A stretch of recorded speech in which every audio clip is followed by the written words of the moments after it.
është aq i rëndësishëm vaj i peshkut, omega 3, sa jepet me recetë nga mjeku për të trajtuar trigliceridet e larta, jo kolesterolin LDL, por trigliceridet e larta, jepet si një medikament.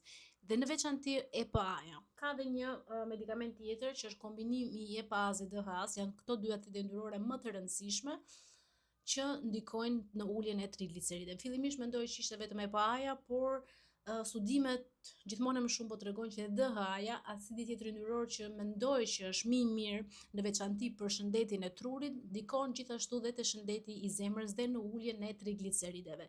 Të dyja, DHA-ja dhe EPA-ja, janë jashtëzakonisht esenciale për jetëgjatësinë e njeriut, për shëndetin tonë.